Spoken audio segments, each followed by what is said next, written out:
Buenas tardes, bienvenidos un mes más al podcast de Retroactivos, este mes dedicado al tema de los virus. Un tema enfermizo. Un tema ciencia ficción también. Yo ya lo he notado, lo de los virus. Sí, ha empezado con este corte tan corte, ¿no?, que nos ha hecho Chim. Un corte así suavecito que casi no se nota, entonces entra el audio poco a poco y no se nota nada y todo va como muy suave. Pues ese es el tipo de cortes que... Nos ha hecho el clásico corte de mangas. Sí, o el clásico corte del podcast de Retroactivo, también podríamos decir, ese corte que nos caracteriza. Bueno, como decíamos, hoy nos sentamos aquí para recorrer un poco la historia de los virus informáticos. Y como suele ser habitual, tenemos a Emilio Rubio. Buenas tardes. Tenemos a Enric. Buenas tardes. Y tenemos a otros colaboradores que irán apareciendo por la mesa, así como vayamos avanzando en esta historia y que los iremos presentando así como lleguen. Bueno, el tema de los virus es bastante curioso cómo ha evolucionado todo esto. Es bastante curioso incluso la idea que tenía mucha gente de los virus. Había gente que se pensaba que los virus podían saltar entre los ordenadores. Había gente que pensaba que los virus incluso podían saltar hasta las personas, ¿no? Había gente como Emilio que incluso pensaba que los virus podían saltar entre los disquetes. De un disquete a otro. ¿No? El hecho de que un disquete infectado estuviese cerca de otro supuestamente sano, aquello era un peligro que Yo no corría. lo tenía muy claro, sí, eso. Pero por si acaso, vamos a separarlos. Por si acaso. Pues había bastante, ¿cómo diríamos? Desconocimiento por el tema de los virus, de lo que realmente era aquello. Desconocimiento y un poco de leyenda también. La gente incluso le daba más importancia al virus o lo dotaba de características que ni siquiera ese ordenador tenía capacidad de hacer. La gente pensaba que el virus era casi hasta inteligente, cuando en realidad una de las cosas que deberíamos tener como una base de todo esto es que el virus jamás va a poder hacer nada más allá que lo que ese ordenador pudiese llegar a hacer, ¿no?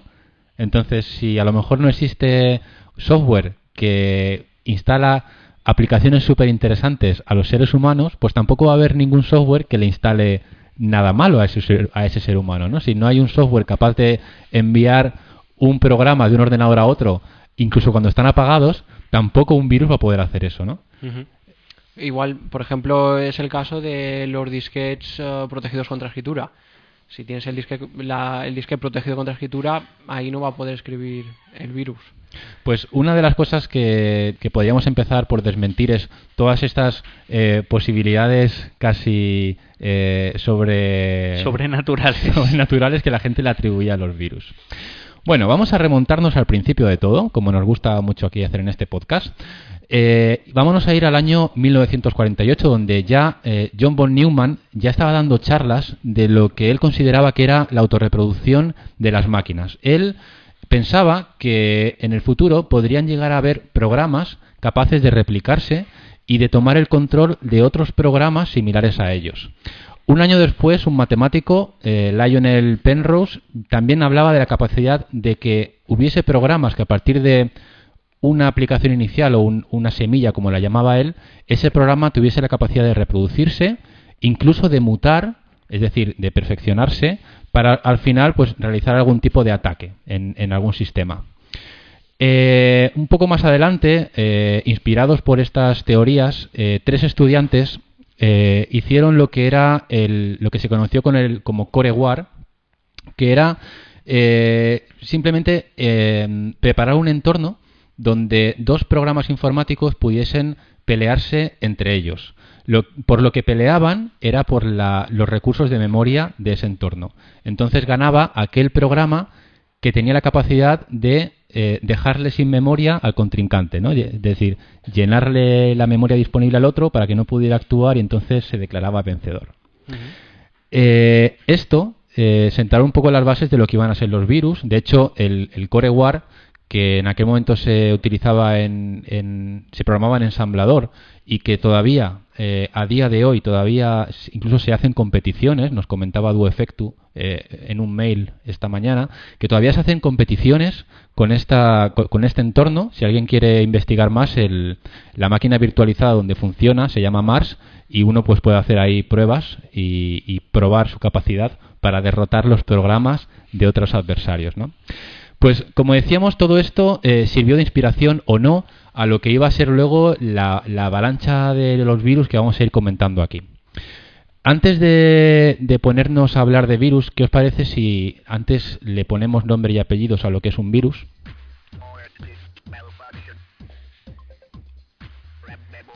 ¿Nos ha entrado un virus ya? Tenemos un virus que se llama... ¿Cómo se llama esta mujer? Leticia Sabater. Es un virus conocido por todos. Vamos a revelar un secreto de este podcast. Este podcast lo ha propuesto Chim a raíz de haber encontrado en YouTube un vídeo dedicado a los virus protagonizado por Leticia Sabater. Tanto le ha gustado ese vídeo que propuso hacer un podcast hablando de virus con la excusa de poder poner la música que ahora mismo estáis escuchando de fondo. Bueno, vamos a intentar que además de eso el podcast sirva para algo más. Entonces, como comentábamos... Hecha esta aclaración, ¿no? Sí. Continuamos. Dicho lo cual, vamos a explicar a la gente, que seguramente todo el mundo que nos escucha ya lo sabe, pero pues hay algún despistado, ¿qué podríamos decir que es un virus?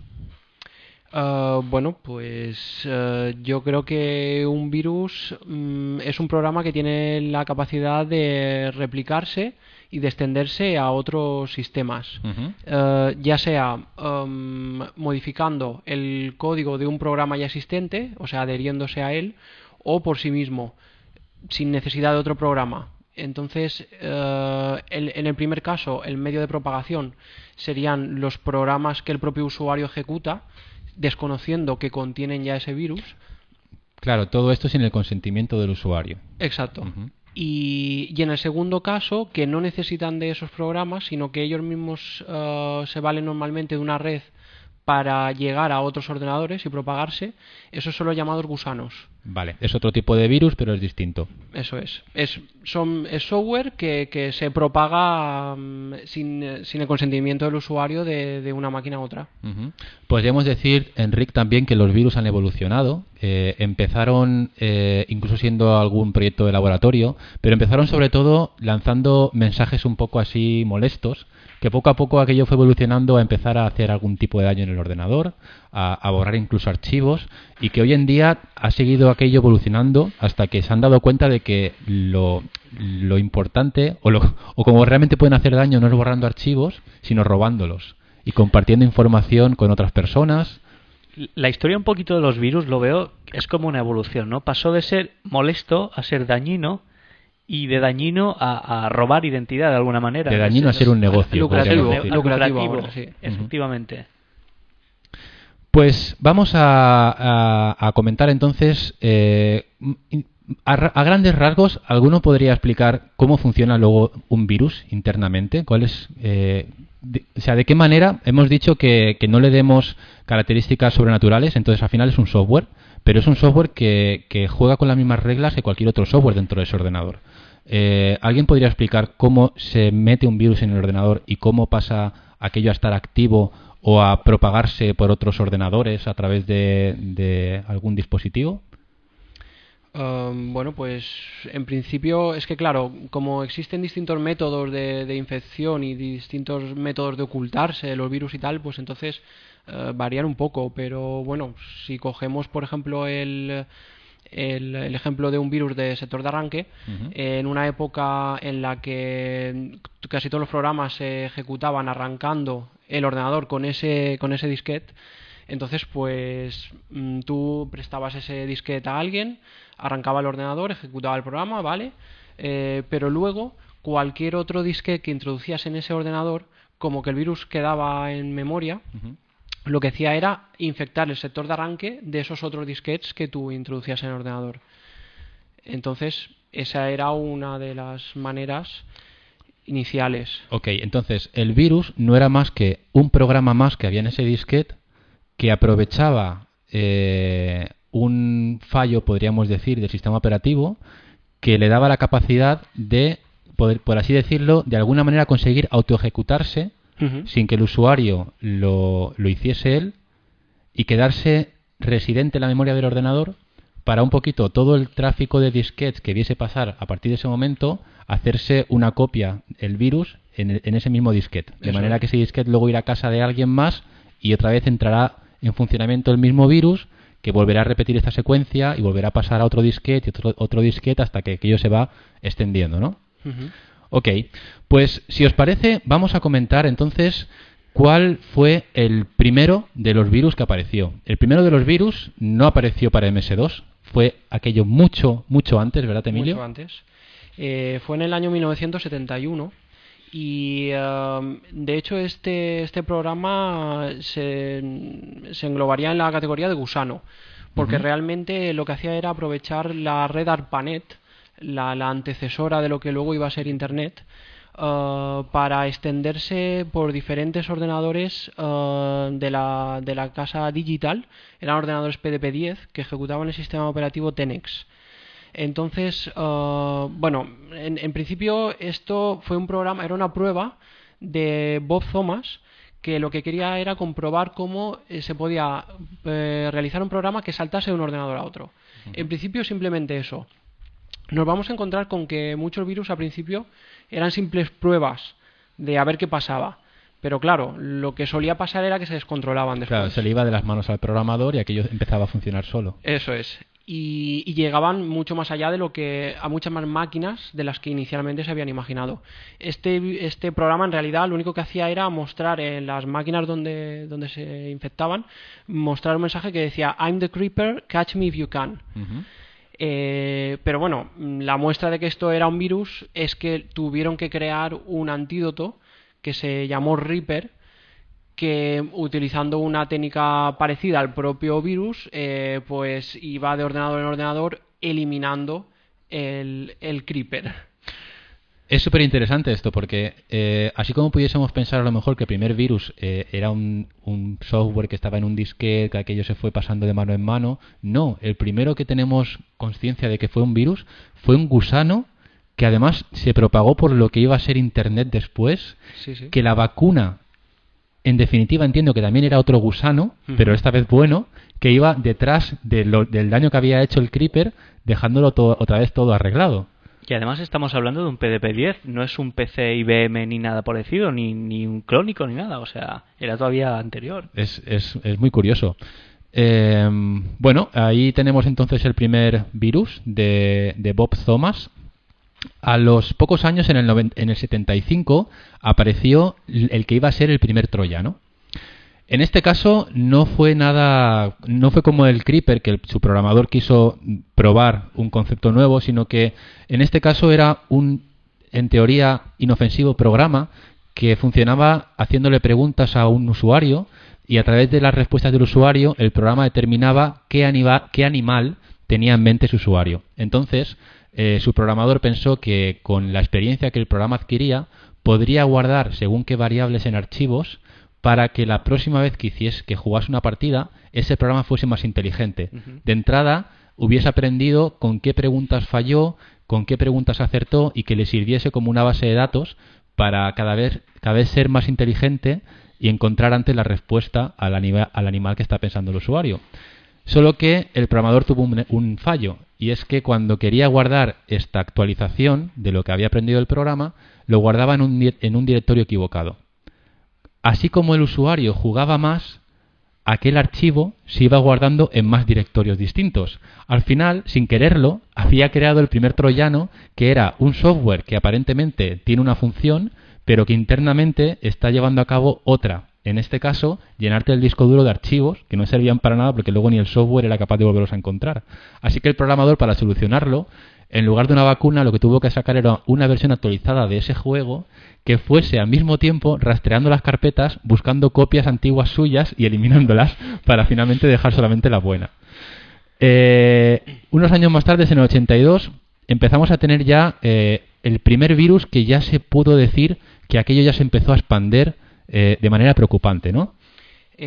Pues sí, porque además era un virus que no trataba en un laboratorio, ni en una universidad, ni en un entorno concreto, sino que atacaba un ordenador doméstico, como era el Apple II, y fue creado por Richard Skrenta, que tenía solamente 15 años de edad. Este chico era conocido entre sus amigos por modificar los disquetes de los juegos que le dejaban a él. Un cabroncete, vamos. Sí. A él le dejaban un juego, lo modificaba y cuando lo devolvía al propietario, lo que ocurría es que tras X veces de arrancar ese juego y jugar, pues le soltaba algún mensajito, le reiniciaba el ordenador o cualquier cosa de estas. Cosa que a sus amigos les encantaba. Sí, llegó un momento que, claro, sospecharon de que después de pasar por sus manos pasaban cosas raras. Aquellos juegos dejaban de ser los mismos. Oye, ¿a ti Richard te ha prestado un juego que se reinicia? Sí. ¿Y a ti? ¿Y a mí? Pero si antes no se reiniciaba, en las revistas leemos que ese juego no se reinicia desde que se lo hemos dejado a este chico. Pues ¿qué pasó? Que dejaron de dejarle sus disquetes, los amigos. Entonces él empezó a darle vueltas a la idea de modificar los disquetes de sus amigos, pero sin tocarlos él físicamente. Claro. Sin llegar a tocarlos, como no se los iban a dejar ya más. Entonces dijo, ¿cómo lo hago? Se le ocurrió pues crear un programa que él iba a introducir en un disquete suyo y que él iba a prestar a alguien. Entonces, ese programa fue pues realmente el primer virus que se instalaba en el sector de arranque de un ordenador, de un disquete. Y tal como comentaba antes, él se lo dejaba a sus amigos. Los amigos arrancaban con este disquete, quedaba residente y entonces empezaba a infectar otros sectores de arranque de otros disquetes de sus amigos. Lo que hacía era que cada 50 inicios con ese disquete de la máquina mostraba un poema en inglés. No sé. Yo tengo aquí el poema, si queréis os lo traduzco. Más o menos lo que salía en la pantalla del usuario era un poema que decía: el programa con personalidad, voy a estar en todos tus disquetes, me voy a meter en todos tus chips, sí, me voy a clonar, me voy a pegar a ti como si fuese un pegamento y voy a modificar también tu RAM, compártelo, soy el cloner. Eso es más o menos el mensaje que hacía que la gente le saliese, ¿no? Sí, después de cada 50 arranques. Exacto. Como veis, esto tampoco tenía una intención demasiado maligna, pero sí que este programa llegó a extenderse bastante, sobre todo pues en su ciudad y en su país, de disquete a disquete. Vamos a poner un vídeo para que hagamos un pequeño descanso y contaremos entonces cómo funcionaba realmente la técnica esta del sector de arranque. Ok.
Bueno, perdonar este pequeño lapsus, que hemos tenido aquí visitas y hemos tenido que atenderlas. Era un fotógrafo que viene aquí a capturar en vivo a unos señores muy raros que hablan de cosas antiguas. De cosas muy raras. Muy raras.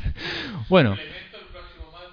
Sí, si alguien nos escucha desde Mallorca o tiene previsto estar aquí el próximo martes, entonces podrá comprar el periódico El Mundo y vernos en el suplemento que han dedicado a Retro Mallorca, y un poquito hablan de todas estas actividades que hacemos, ¿no? Y lo mentalmente sanos que estamos.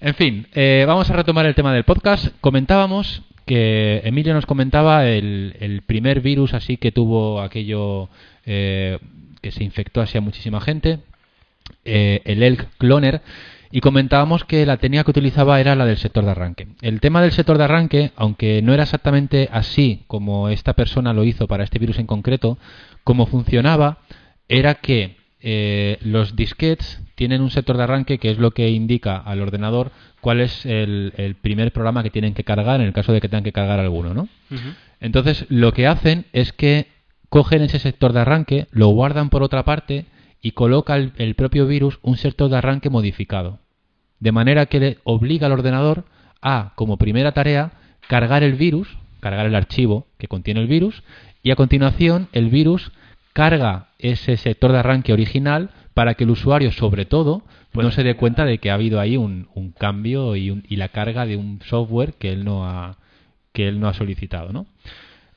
A continuación, lo que suele hacer el virus, una vez que se ha cargado, es quedarse residente en memoria para que cada vez que el usuario carga un archivo o cada vez que el usuario introduce otro disco, el virus, como está en memoria, pueda hacerse o grabarse o replicarse en ese nuevo soporte que el usuario acaba de introducir en su ordenador o en ese archivo que el usuario acaba de ejecutar, ¿vale? Uh-huh. Como comentábamos con los gusanos, a diferencia del gusano, los virus sí necesitan de esa intervención humana del usuario para poder llevar a cabo una copia o introducirse en un nuevo disquete, cosa que los gusanos pues intentan tener el mínimo de participación humana para poderse propagar. Exacto. El virus en este caso pues necesita al menos de ese sector de arranque de ese disco para convivir ahí con el resto de programas. Uh-huh. Pues es una de las distintas técnicas que se utilizaban para hacer virus, unas de las más antiguas, se podría decir, y de las más básicas, y vamos a ir viendo todavía muchas más, como esto también ha ido evolucionando mucho. Ahora vamos a recibir a Antonio, es nuestro hombre croma. Antonio tiene un pasado oscuro como programador de virus falsos. Entonces nos ha dicho que accedía a participar en nuestro podcast con la condición de que mostremos su cara real, que su cara real, pues como veréis todos, es la cara de un virus en concreto. Antonio, buenas tardes, gracias por acercarte hasta los estudios de Retro Mallorca. Te valoramos muchísimo tu presencia como virus falso. Y bueno, antes de nada me gustaría que te presentases, nos dijeses qué virus eres y por qué tienes este aspecto tan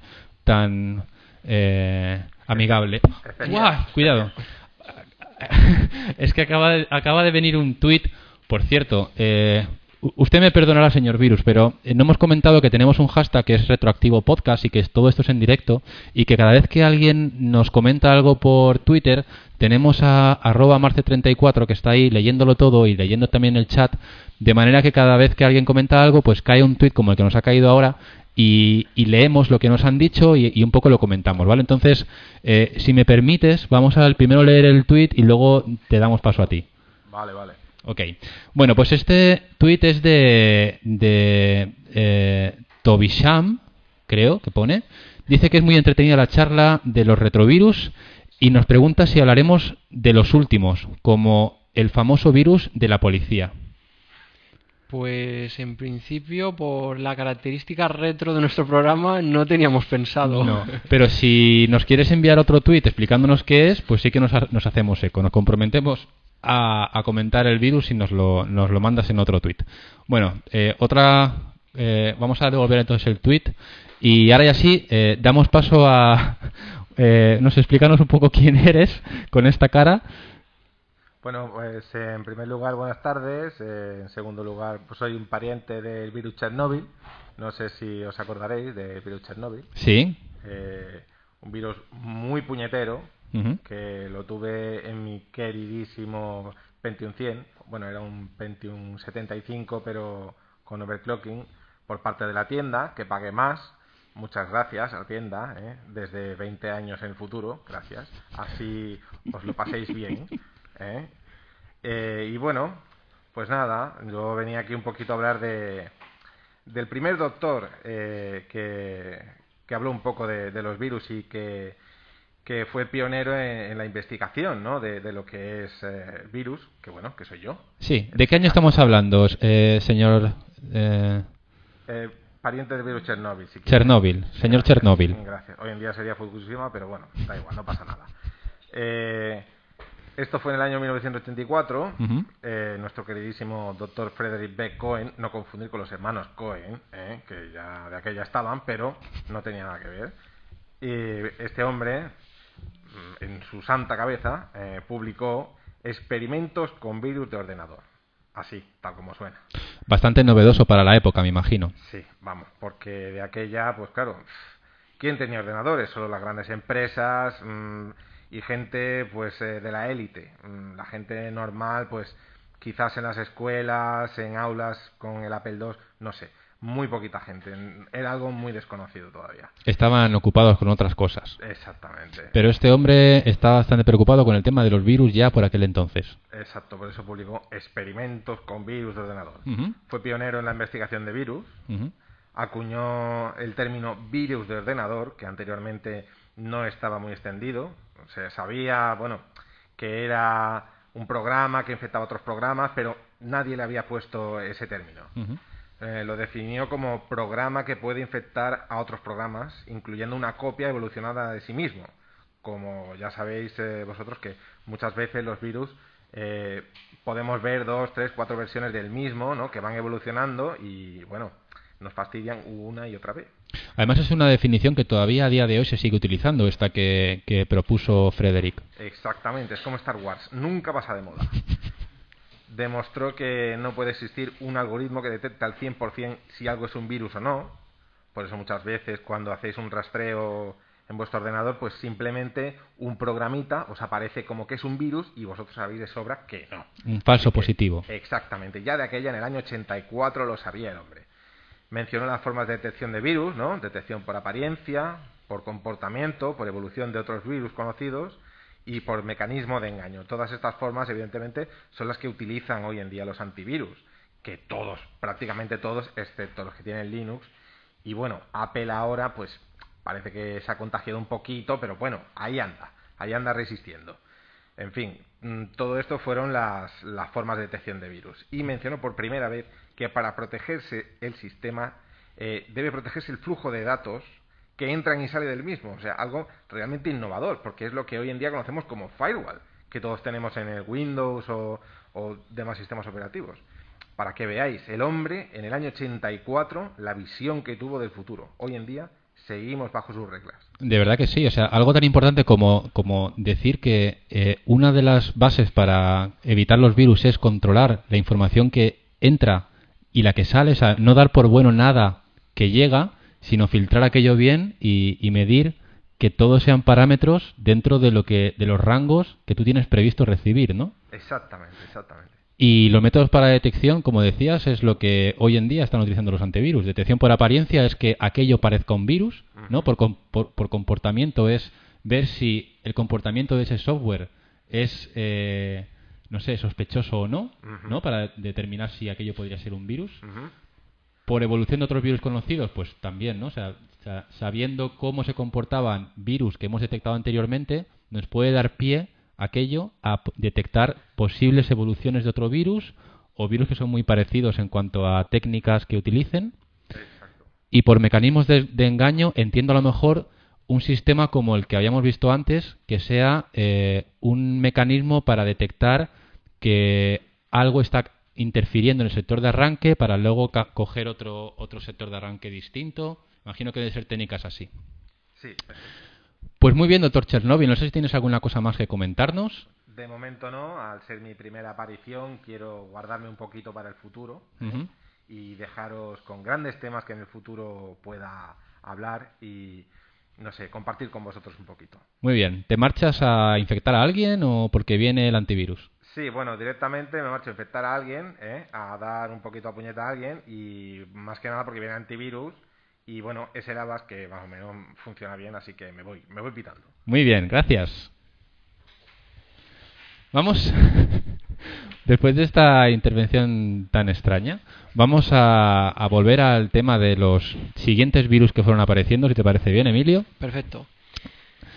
Vamos a situarnos, estamos en el 86, ¿vale? Ya el doctor Frederick ha hecho estas revelaciones tan sorprendentes, visionario cuanto menos este hombre. Pues justo un año después de la publicación de este trabajo de Frederick Cohen, en el año 86 aparece el primer virus importante para MS-2. Y es un virus creado por los hermanos Farouk Alvi de Pakistán. Ah, por cierto, Emilio, no te lo he dicho antes, pero tenemos al propio virus también. ¿También? Sí, también hemos contactado con él para que pudiese venir aquí y contarnos de primera mano un poco lo que... Mientras se prepara el virus, porque claro, tiene que compilarse y aquello tarda mucho en cargar y eso. Mientras se prepara, si quieres nos vas adelantando un poquito a los oyentes de qué va este virus. Pues mira, voy a comentar que tal como decías antes, el tema de los virus de sector de arranque, este también era un virus de sector de arranque, pero era el primero en utilizar una técnica de ocultación. La técnica de ocultación es lo que has comentado antes, copiar el sector original a otra ubicación y lo que hacía era marcar esa ubicación como un sector defectuoso para... Uy, qué miedo. Uy, qué miedo. Ya tenemos en la pantalla al señor Brian. No me miréis, yo no estoy aquí. Yo estoy oculto.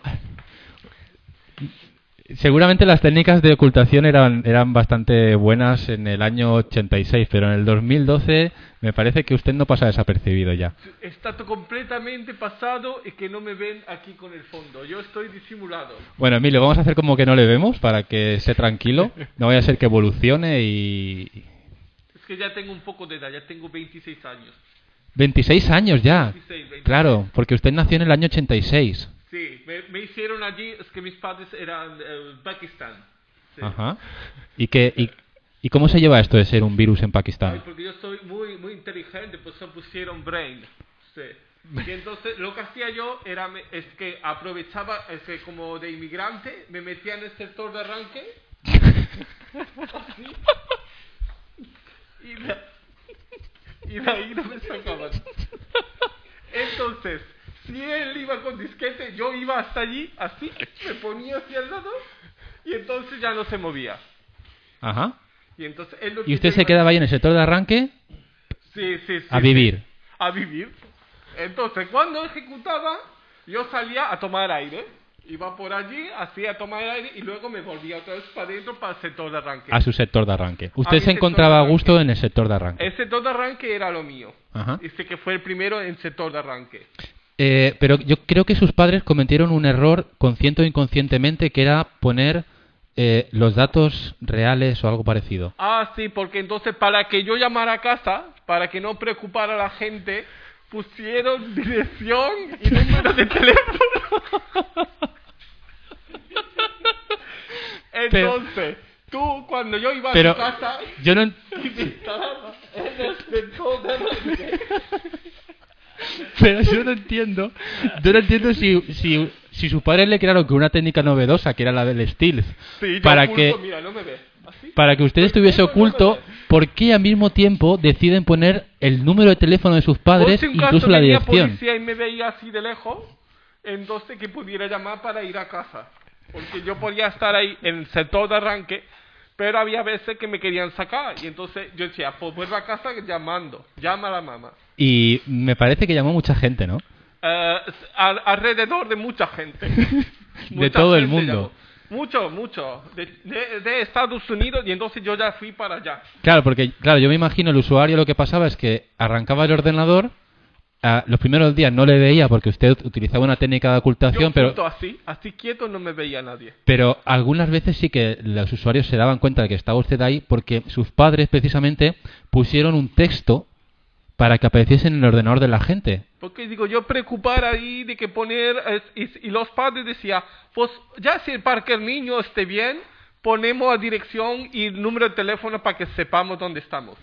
Bueno, Emilio, yo no entiendo nada. No sé si tú entiendes alguna cosa. Igual hemos cogido un virus demasiado antiguo y las cosas han cambiado mucho desde entonces. 26 años, no tan viejo. O sea, se ha desbaratado esto del todo. Bueno, Me voy a hacer todo arranque.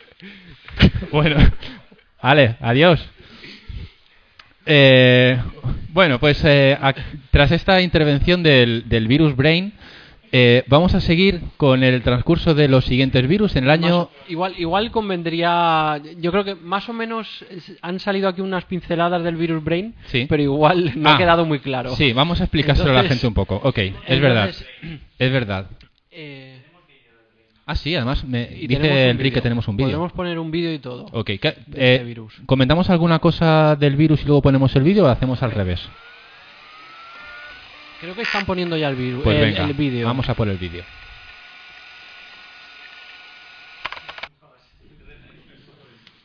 This is my first video on computer viruses, so I thought it was appropriate to do a video on the first computer virus written, and that's Brain. Up on the screen, I have the boot sector of a normal floppy disk and a hexadecimal editor. I'm going to get rid of it. I'm going to run the virus.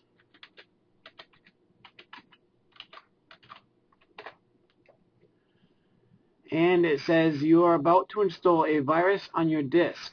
This will destroy all data on the disk. We're going to hit yes. And it's writing. It's completed. Now I'm going to bring the hexadecimal editor back up.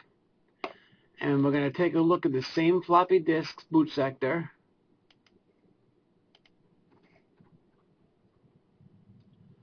And as you can see, the virus has written itself to the boot sector of that floppy disk.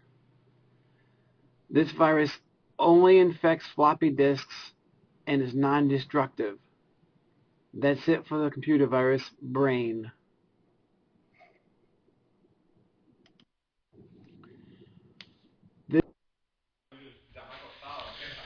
Bueno, estamos de vuelta ya después de este vídeo. Pero ¿qué ha pasado? Me he ido un momentito y Sí, han venido sí. dos virus. ¿No era, ¿Seguro que no eras tú? Porque yo con máscara perfectamente podría ser, ¿no? No, yo he ido al baño. Enrique es muy serio, Enrique no haría nunca esto. No, simplemente hemos llamado unos virus porque ahora empezamos a tener presupuesto con esto de salir en los medios y les hemos entrevistado. Lo que pasa, claro, es que son mentalidades muy distintas a la que tenemos nosotros. Es que son virus antiguos, Son virus antiguos, son así, hay que comprenderlos también. Tampoco tenían muchos recursos y bueno, pues están un poco limitados, ¿no? Ahora cuando los comparas con lo que hay actualmente. Pero les tenemos cariño igualmente. Bueno, Continuemos Va- con la... vamos a terminar de aclarar un poco el tema del virus Brain. Uy, cuidado. Ahí va. Los tweets hoy vienen un poco kamikazes. Vamos a ver. A ver si va a ser continuación del que habíamos dejado pendiente, este tweet. Ese todo el arranque y vuelvo. Es un tuit de Alabama CC que dice los hay sin complejos y se ríe mucho. Sí. Esto tiene que ser por nuestro amigo el virus, Y luego dice también que lo del Community Manager se refiere al virus inmigrante. Nota del Community Manager. Ah, vale. Vale. Que se refiere al virus inmigrante, que no tiene complejos. Yo no he entendido eso del último. Es que el lector este OCR que tenemos para pasar los tweets a papel no va muy bien. Bueno, seguimos entonces. Emilio, cuéntanos alguna Seguimos, cosa más venga, del Brain vamos para a terminar. terminar de cerrar ya este virus. Venga, el Brain fue creado por los hermanos Farouk Alvi de Pakistán que se dedicaban a la comercialización de software realizado por ellos mismos. Entonces, el origen de esto del virus era intentar ver cuánta gente tenía copias piratas de su software. Y lo que hicieron fue introducir copias de este tipo infectadas y ver qué respuesta obtenían de esto. Como hemos visto, ponían este mensaje, para comprobarlo, ponían este mensaje de que les llamasen a ellos para obtener esa vacuna. Y cuando les empezaron a llamar de Estados Unidos y de un montón de otros lugares del planeta y llegaron a colapsarles sus líneas telefónicas, dijeron, pues sí, Nos hemos pasado. ha tenido éxito. ¿Pero qué se pensaban? ¿Que iba a llamar a alguien de la manzana de enfrente? ¿Iban ahí a darle una colleja? Perdón, que os he copiado sin querer, no sé qué ha pasado. Es que esto es lo que comentábamos al principio, que en muchas ocasiones los virus eran intentos de algo que ellos pensaban hacer, pero que se iba Se les iba de las manos. les iba a las manos y llegaba mucho más lejos. Bueno, pues tal era el impacto de este virus que IBM llegó a comercializar una vacuna que se llamaba BrainStop para desinfectar este virus y que llegó enseguida a estar a lo más alto del top de ventas de Estados Unidos, esta vacuna. Luego se demostró que era tan fácil como reemplazar el sector de arranque de un disquete infectado con un sector de arranque bueno, limpio. Y era tan simple como utilizar el comando sys del sistema operativo en un ordenador que no estuviera infectado y sobreescribir ese sector infectado con uno nuevo. Hasta ahí no tenía más complicación. O sea que la vacuna de IBM era una instrucción. A lo mejor lo hacían de otra manera. A ver, hacían de la manera complicada. Pero con esa instrucción era suficiente. Era suficiente. Sí, sí. Uh-huh. Bueno, pues vamos a seguir. Entonces, en el mismo año, por primera vez aparece un virus que era un virus dañino. Lo que hemos visto hasta ahora era pues un mensaje molesto, un virus que simplemente se propaga por la red pero que no hace ningún mal. En el 86 ya tuvimos el Virdem de Ralph Burger, que fue el primer virus que infectaba los archivos.com y borraba otros archivos del ordenador en el que se encontraba. Su autor lo repartió, el virus, en una convención donde precisamente se hablaba de la mala posición social que tenían los programadores de virus y también se criticaba la dependencia que tenía la sociedad con la tecnología. La técnica que utilizó Ralph fue la de infectar archivos directamente. Hemos visto la del sector de arranque. La de infectar archivos consiste en que el virus se adhiere a ese archivo. Normalmente se añade al final del archivo. Si el archivo, por ejemplo, tiene un K, pues y el virus son 300 bytes, pues al final el archivo resultante es de un K 300 bytes porque se le suma el virus. Lo que hace el virus al añadirse es que cambia la dirección a la que tiene que ejecutarse ese archivo por la posición en la que se encuentra el virus. De manera que cuando tú ejecutas ese archivo, en lugar de ejecutarse lo que debería contener, se ejecuta el virus, porque está redireccionado adrede de esta manera, y el virus, una vez que se ha cargado en memoria, da paso a la ejecución real ya sí del archivo, ¿vale? Una vez más pasa desapercibido de cara al usuario, porque el usuario ve cómo se ejecuta el archivo que le ha pedido. Lo que no sabe es que unos instantes antes de eso se ha ejecutado el propio virus. Uh-huh. ¿Sí? Comenta Chin que tenemos un vídeo de este virus también. Qué susto, que tenemos un virus. The Virdem virus was one of the first file infecting viruses to be found. It infects .com files, and when it activates, it displays a large moving pattern on the screen, and basically hangs the computer in that state. And this is the effect. And as you can see, it's basically frozen the computer and has to be restarted to get out of this state. The Virdem virus was one of the first found. Pues nada. Hemos visto el vídeo de ejemplo. Entonces vamos a pasar al siguiente virus. Este virus seguro que a la mayoría de la gente que nos está escuchando, por no decir a todos, les va a sonar. Pues sí, porque fue un virus que se asoció directamente a una fecha. Entonces la gente tenía muy claro que en aquella fecha algo malo podía pasar. Y que lo mejor era no encender el ordenador. Eso es. Ese día. Supongo que ya imaginaréis que se trata del viernes 13, o también llamado Jerusalén, porque fue detectado por primera vez en Jerusalén en el año 1987. Se dice que lo creó un judío para conmemorar la creación del Estado de Israel, un viernes 13 de mayo del 47. Este virus, igual que el anterior, infectaba archivos ejecutables COM y exe, exceptuando el command COM, y interceptaba la salida de mensajes del sistema operativo a la consola. Esto tenía una utilidad, y es que al estar tratando aquí con infección de ficheros, se podía dar el caso es que, por ejemplo, un disquete estuviera protegido contra escritura. Al ir a infectarlo, saltase un mensaje del sistema operativo de error de escritura, de que estaba protegido ese disquete. Entonces eso podía causar que el usuario se mosquease y pensase que podía tener ahí un virus o cualquier cosa rara. Entonces este virus interceptaba la salida de todos los mensajes en consola y si le interesaba la mostraba esos errores y si no, no los mostraba.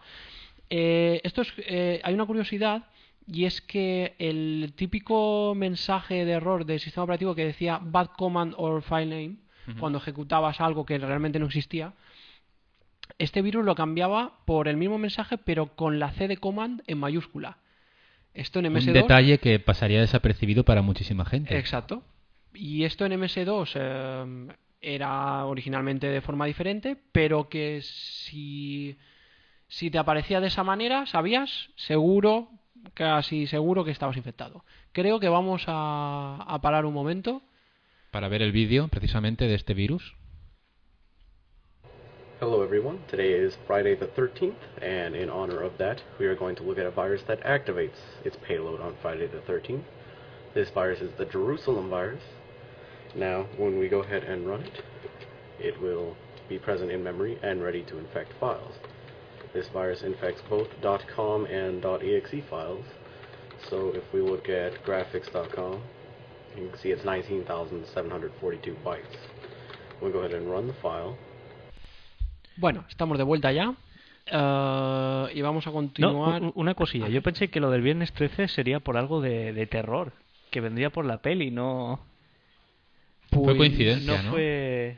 Yo no he encontrado ningún artículo ni nada que tuviera... Sí que es verdad que hay muchos que utilizan la imagen de la película para ilustrar el artículo, pero que tenga coincidencia con la película... Nada que ver. Curioso, ¿eh? En principio parece que es por el tema de la creación del Estado de Israel, que también fue un viernes 13. Pero... Tiene más sentido, tendría más sentido, pero el hecho de utilizar viernes 13, pues uno puede asociarlo, ¿no?, a la película de terror. Yo siempre lo había relacionado con esa película.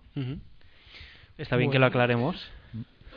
Pues bueno, ¿qué es lo que hacía este virus? Pues lo que hacía es que cuando llegaba un viernes 13 y estaba residente este virus en memoria, un viernes 13 que no fuera del año 1987, esto es curioso, que de cualquier otro año, entonces lo que hacía era eliminar todos los archivos que ejecutases en esa máquina.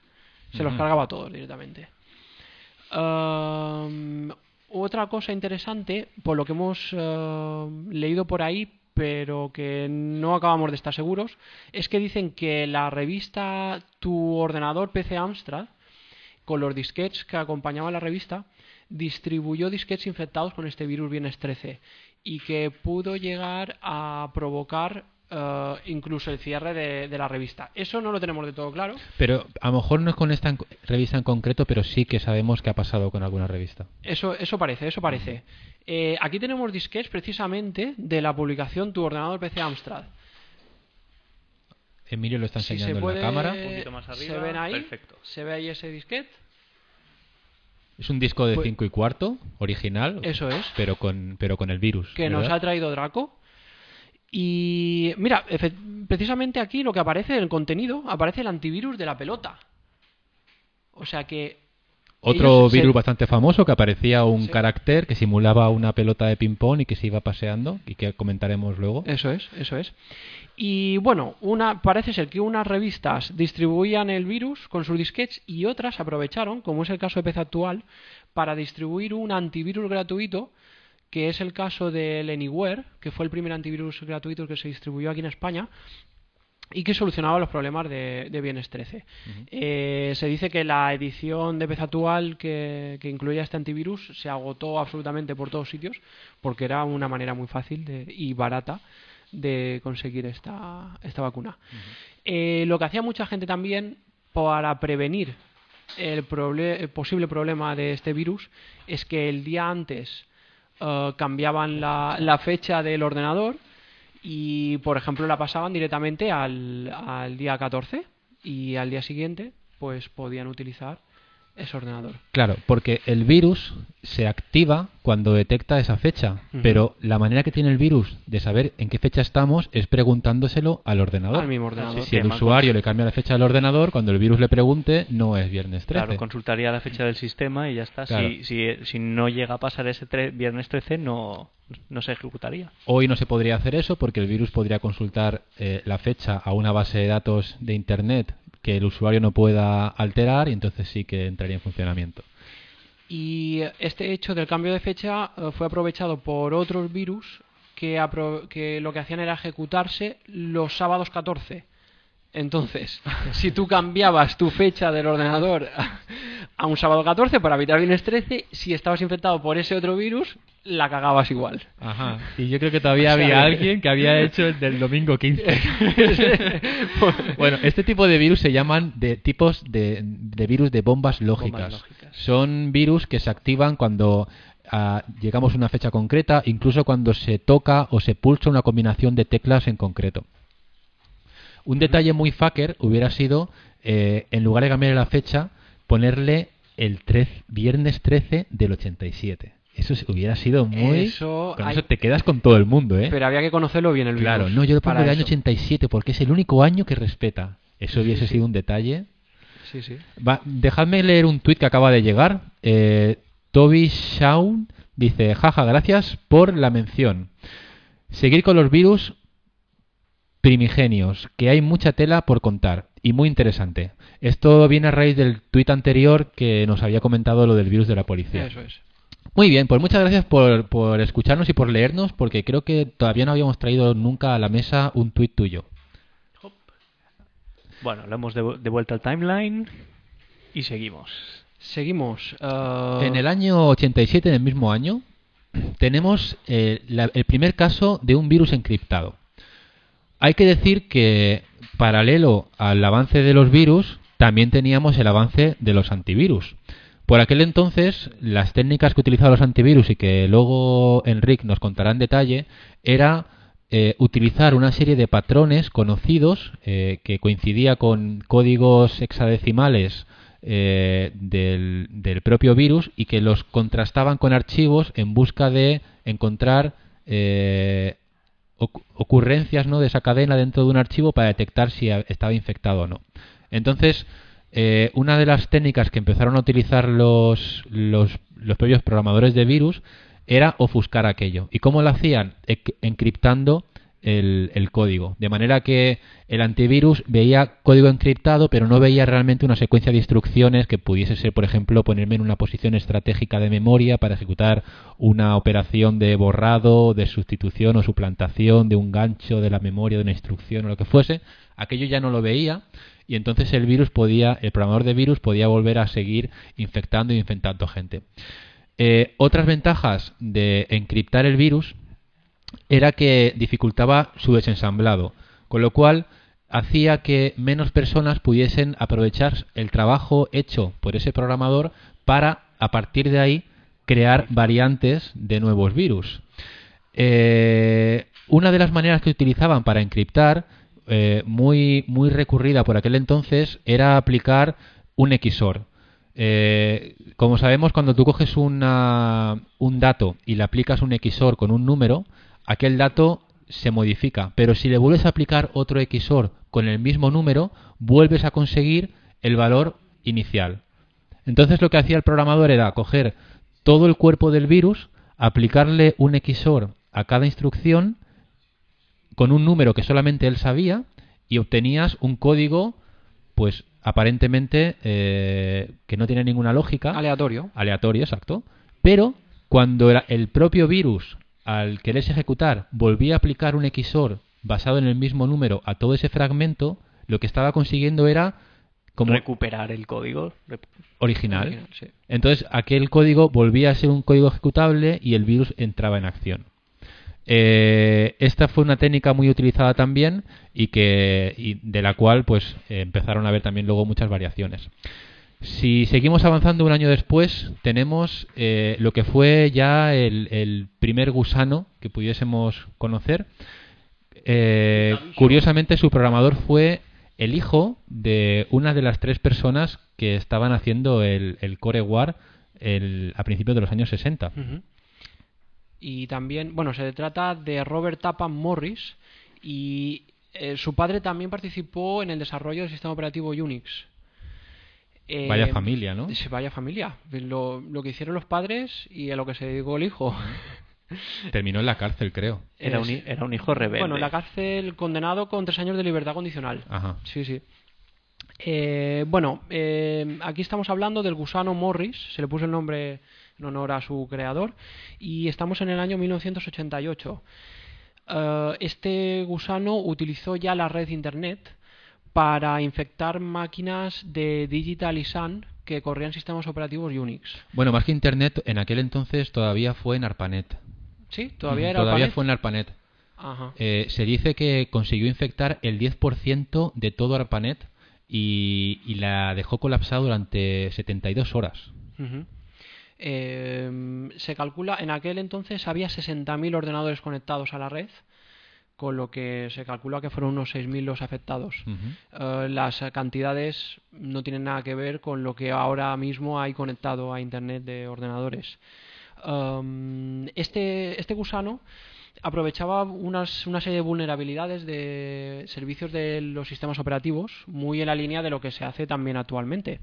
Se trataba de vulnerabilidades de servicios en mail, de Finger, RSH y RemoteExec, y también de contraseñas débiles puestas en algunos usuarios del sistema operativo. También fue una de las técnicas pioneras el hecho de utilizar agujeros de seguridad para llevar a cabo luego estas acciones perversas de sus creadores.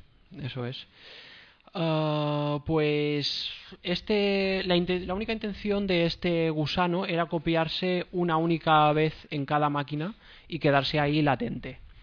Pero claro, estamos otra vez en algo que se fue de las manos y en este caso por un error de concepto de programación, pues afectó a una cantidad increíble de máquinas.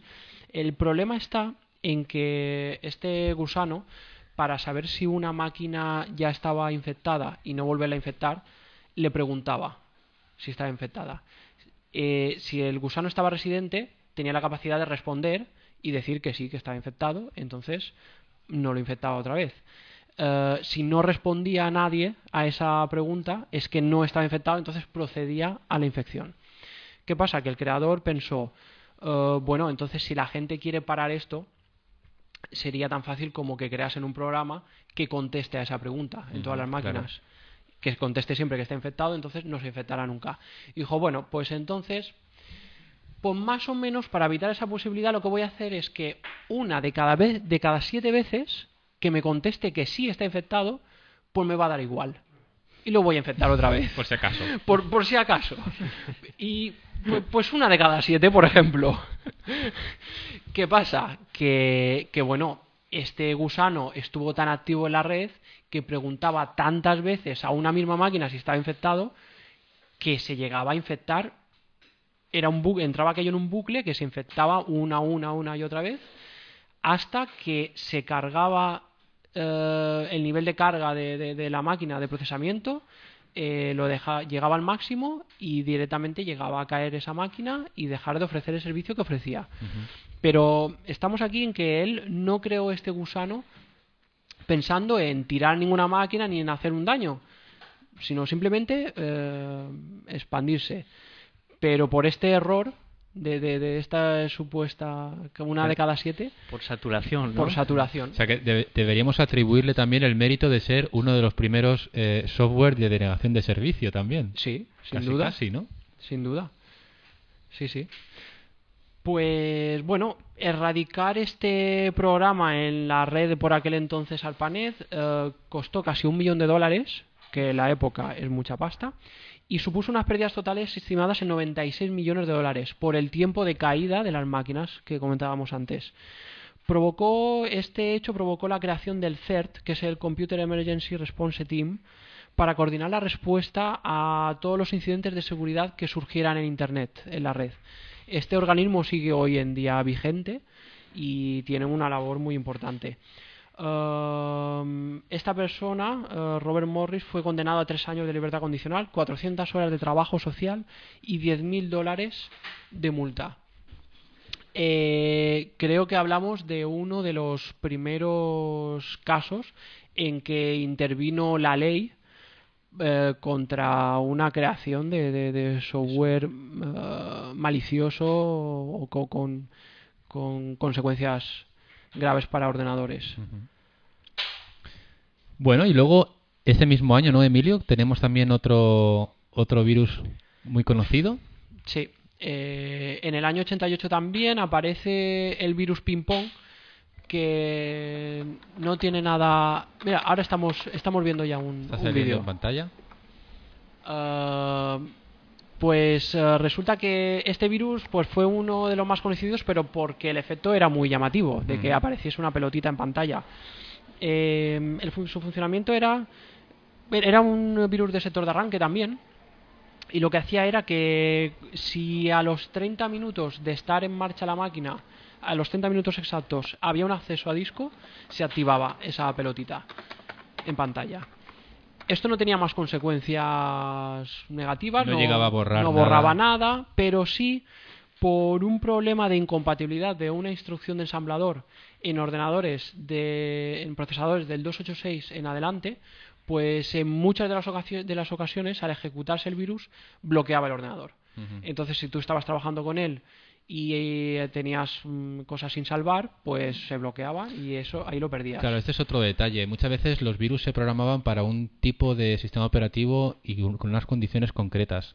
No nos olvidemos de que al fin y al cabo es un software, entonces igualmente también está hecho por un programador que es un ser humano que también puede tener fallos a la hora de programarlo. Entonces no todos los virus funcionaban exactamente como deberían estar previstos, y algunos pues también podían tener problemas que, como en este caso del ping-pong, pues podían ocasionar que el ordenador se colgase, algo que no estaba previsto. Sí.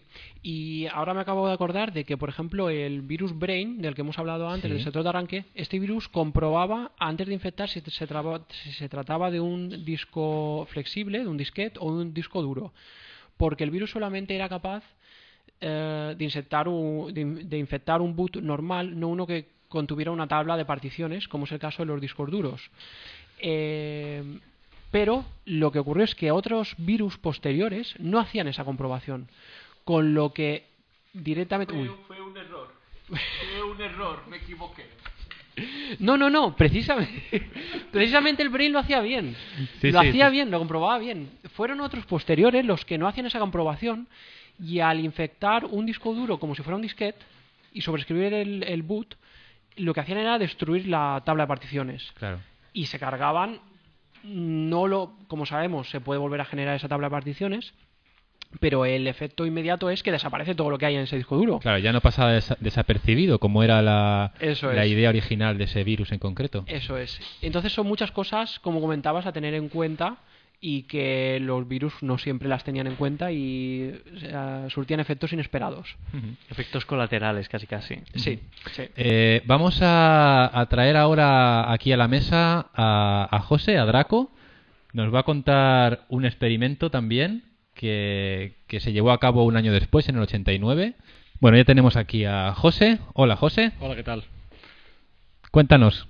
Bueno, pues el año 89, un tal Tom Duff crea un novedoso virus que no altera el tamaño del fichero ejecutable original. O sea, para hacer esa hazaña, lo que hace es buscar en ese fichero la cantidad de 331 bytes vacíos, ¿Por qué? O sea, cero. ¿Por qué 331 bytes? Pues es lo que ocupaba el virus. Ah, claro. Busca un espacio donde él pueda entrar donde ahí. pueda entrar y infectarlo. Introduce el código en ejecutable y así pasa desapercibidos para muchos antivirus, que lo que buscaban era la modificación del tamaño del archivo final. Claro, porque hasta esa fecha, cuando un archivo se añadía, cuando un virus añadía un archivo, Exacto. Lo que estabas haciendo al fin y al cabo era hacer el tamaño del archivo más grande. Lo hacía más grande, claro. Y el antivirus detectaba que ese fichero había crecido. Había crecido. Y ya lo ponía en la lista de sospechosos. Vale. Y lo que hacía eso era esconderse. Con esta técnica el archivo terminaba ocupando el mismo tamaño, Exacto. con lo cual el resultado era que el archivo parecía que no se había tocado. Que no se había tocado nada. Ajá. Vale. Después también desarrolló además la vacuna para ese virus que creó. Un detalle. Por lo menos. Es que al final era un experimento, o sea, el hombre no quería hacer ningún daño, Claro, quería demostrar que era posible. Que ¿no? era posible ocultar un virus dentro de un archivo. Dar la idea, ¿no? Dar la Ya lo había soltado ahí. Dice, ahora buscáis Ahora la solución para reparar eso. Que alguien cambie un byte y le cambie el nombre y ahora.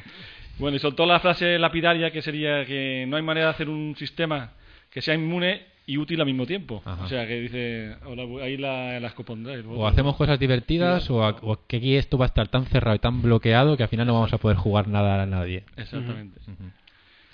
Bueno, luego también ese mismo año, sí, en el 88, tenemos otra persona que trajo un par de conceptos nuevos a la mesa, ¿no? Vale, sí, tal Adelman, que introduce unos conceptos, entre comillas, en el mundo viril.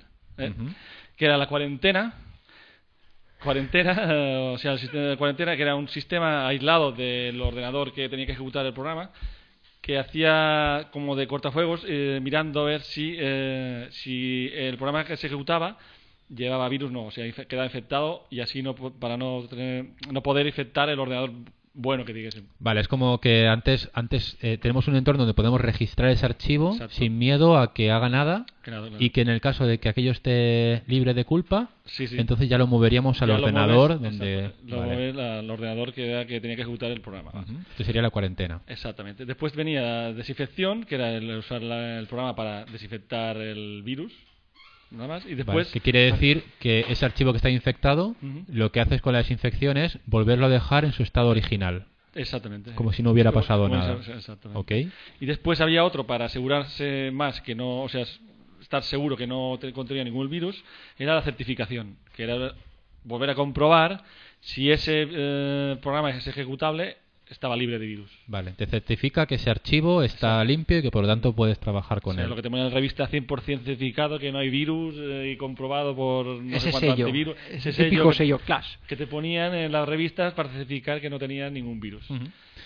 Sello que empezaban a poner ya también algunos programas antivirus. En el año 89 tenemos ya empresas que las primeras empresas que empezaban a vivir de hacer antivirus. Una de las primeras personas en interesarse en el tema de los antivirus fue el doctor Eugen Kaspersky. Yo pensaba que Kaspersky sí sabía que era un antivirus, pero no sabía que venía de un señor lejos. De tan lejos, sí. Uh-huh. Me sorprendió. Luego había otros antivirus también que empezaban, que era el FProt, el Thunderbite y el IBM VirScan. Espero que IBM ya empiece a hacer antivirus de verdad en lugar de ocultar instrucciones, ¿no? Comandos del MS2. Bueno, luego, un año después, tenemos otro tipo de virus nuevo, un virus que no se haya visto todavía. El primero que apareció con este nuevo sistema fue el Whale, un virus que hizo R. Horner y que lo que hacía, en el fondo, no sé yo muy bien qué utilidad podía tener eso o quién podía ser beneficiado de eso, pero lo que hacía es que, sobre todo, ralentizaba el equipo en el que se infectaba. Este tipo de virus se llama oligomórfico, ¿vale? Lo que hacían los virus hasta la fecha es que tenían una parte que estaba encriptada, como hemos dicho, pero lógicamente tenía que haber una parte que se encargaba de desencriptar aquello, ¿no? Entonces los antivirus dijeron, bueno, si nos va a costar tanto encontrar un virus en archivos que están encriptados, vayamos a detectar virus utilizando o buscando los desencriptadores, ¿vale? Como aquellos, el desencriptador sí que está limpio. Entonces vamos a atacar esa parte, el desencriptador. Lo que haya encriptado nos da igual, pero si detectamos el encriptador, podemos decir que aquello es un virus también. Entonces, lo que hacían los virus oligomórficos es que utilizaban distintos desencriptadores. Ya no había un único desencriptador para ese virus, sino que ahora tenían, por ejemplo, una docena de desencriptadores y el virus, cada vez que se propagaba con un desencriptador distinto. Esto hacía un poco más difícil las labores de los antivirus porque ya no solamente tenían que ir a buscar un encriptador, ahora tenían que buscar varios A 12 o más. para ver si el virus había mutado y ahora ya era otro tipo de encriptado distinto. A veces tenían tantos desencriptadores que cada vez era más complicado. Por ejemplo, el Win95 Memorial se caracterizaba por tener hasta 96 desencriptadores. O sea, la vacuna que detectaba ese virus tenía que estar preparada para detectar hasta 96 variaciones de ese desencriptador. Esto es muy curioso también de ver porque cada vez que un antivirus se ponía a la altura del virus para detectarlo, enseguida los programadores de los virus volvían a evolucionar y se ponían en un escalón nuevo que obligaba siempre, y sigue obligando en la fecha, a que las empresas de antivirus también den ese salto. Es muy interesante de ver también cómo todo esto funciona a base de, bueno, pues si tú encuentras la manera de detectarme, ahora yo todavía voy a evolucionar más. Al final lo que pasaba con estas cosas era algo muy curioso, y es que si los virus al final se componen de tres partes, una parte es el payload, que es lo que realmente hace daño del virus, ¿no? Por ejemplo, el borrar archivos o el ralentizar el ordenador o el robar una información. Luego también tenemos la otra parte que es la que sirve para propagarse, y luego tenemos la parte que es la que hace que aquello se detone, ¿no? Que cuando encuentra que sean las circunstancias concretas, como decía Emilio con el Brain, cuando detecta que es un disquete y que además podemos escribir en él, entonces lanzamos el payload. Al final lo que pasaba con tanta evolución es que para hacer un virus era mucho más difícil hacer la parte de réplica, la parte que intenta ocultarse, intenta replicarse en otros sistemas, que lo que realmente era el virus en sí. O sea, la parte que era decir, coge el directorio y cárgatelo, aquello era súper fácil de programar. Lo difícil era hacer un virus que pasase inadvertido por los antivirus y demás. Sí, porque en realidad llegaba a un punto que los virus seguían unos esquemas muy concretos y que lo que tú dices tampoco variaba mucho de uno a otro. Y la evolución en realidad ha sido siempre el intentar esconderse y pasar inadvertido para los antivirus. La parte más compleja de hacer un virus entonces es esta, es la de intentar esconderte en realidad. Sí. Todos sabemos que borrar un directorio no esconde ningún misterio. Que también hay mucha leyenda negra, también se habló de que las compañías fabricantes de antivirus estaban detrás de los que fabricaban virus para sacar provecho, porque claro, es como los que ponen silicona a las cerraduras y al lado tiene un cerrajero, ¿entiendes? Bueno, y esto más o menos. Sí, yo siempre he pensado que no es necesario fabricar los virus porque ya los están fabricando, o sea, no... Ya, pero bueno. No es ahora, pero antes se leía de eso, que echaba las culpas a los fabricantes de antivirus, que metían un poco ahí... Pasa que corren muchos riesgos. Si eso fuese así, una empresa grande de antivirus corre un riesgo, creo que innecesario, a diario. Porque en cuanto alguien descubra que ese virus proviene del mismo fabricante del antivirus, bueno, no creo supondría... no sería directo, sería ya... Yo conozco si tú te propongas hacer esto, así saber hacer esto, pero no... Claro, una cadena, ¿no?, de personas que nadie sabe realmente que está trabajando en un proyecto que en el todo... Sí. Ajá. Bueno, yo no sé si a lo mejor en algún momento pudiera haberse dado el caso de que las condiciones fueran propicias para eso. Pero desde el momento en el que los virus, como decíamos al principio, ya han llegado a un estatus de que se puede obtener beneficio con ellos, claro. Entonces desde ese momento sí que hay gente interesada, aunque no sean fabricantes de antivirus, en hacerlos. Entonces no tienen ninguna necesidad los antivirus. A raíz de esto yo añadiría también que todos los sistemas son vulnerables. Esta idea que corre de que en Linux no hay virus o que en Macintosh nadie sabe lo que es un antivirus porque no lo necesitan, que los virus solamente están en Windows, yo creo que eso también realmente no es cierto. Los virus están en todos aquellos ordenadores en los que dan dinero que estén. A lo mejor para Linux no hay virus. Es verdad que a lo mejor una buena parte es porque es mucho más seguro y todo lo que tú quieras, pero sobre todo lo es porque no compensa hacer hoy un virus para Linux. Para lo que compensa hacer un virus es para Windows hoy, porque todo tu mercado potencial de clientes o indirectamente clientes de los que tú te vas a aprovechar, víctimas, hoy, porque es así, Por estadística, por números. utilizan Windows. Si mañana esto cambia, como podría ser cambiarse con el tema de Apple a lo mejor un día, no os preocupéis que en Apple vas a tener que poner 1, 2 y 3 antivirus si hace falta, porque la gente va a encontrar ahí también un filón y se van a poner a programar virus para Apple. Pero infalible no hay ningún sistema, y no te puedes dormir tampoco y confiarte en el que tienes un sistema súper cerrado, súper controlado, en el que no haga falta tener un antivirus, porque en cuanto pienses eso, aparecerán. Pero es que es más...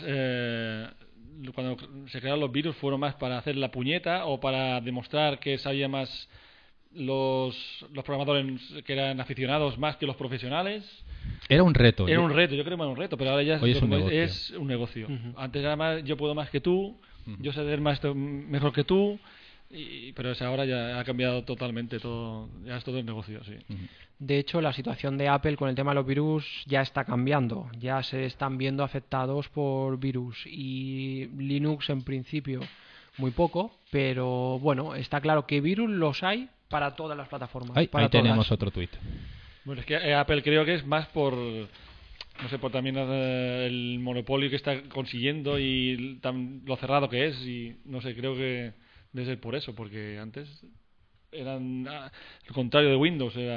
A ver, tú puedes pensar que porque el sistema es cerrado, aquello no está al alcance de programadores para ver en las entrañas y encontrar vulnerabilidades. Pero en el caso opuesto tenemos a Linux, que es todo abierto, y sucede lo contrario, que es que gracias a que está abierto ves vulnerabilidades y las puedes solucionar a tiempo. Ya, pero no es para hacer, las ves y las publicas, pero no para hacer mal. O sea, para decirle que aquí esto está mal, esto se puede arreglar, pero no es para meter mano y borrar información o buscar o borrar datos. Yo creo que es por eso, porque es abierto. Pero Apple lo que está consiguiendo ahora es esto, que con el sistema cerrado que tiene y el monopolio que está cogiendo, pues ya empieza a dejar a Windows de lado y meterse ya más con Apple. Debe ser por eso. Esto es un debate que podría dar para otro podcast incluso. Sí. Tenemos un tuit de Brainfucker. ¿El autor del virus? Es una pregunta, dice: ¿sabéis cómo terminó lo del código fuente de Symantec? Era un antivirus Symantec. Que un hacker robó y se encontró puertas traseras para la CIA. No, yo de hecho no conocía la noticia así. Yo había oído que sí que había un antivirus que tenía algo parecido, no sabía que era Symantec. No sé tampoco cómo terminó. Yo también había oído algo, pero no... Pero va un poco al hilo de lo que comentábamos. Si Symantec, por ejemplo, porque ha salido ahora, tuviese un antivirus software libre, de código abierto, la gente hubiese podido ver eso. El usuario un programador hubiese podido ver que hay eso.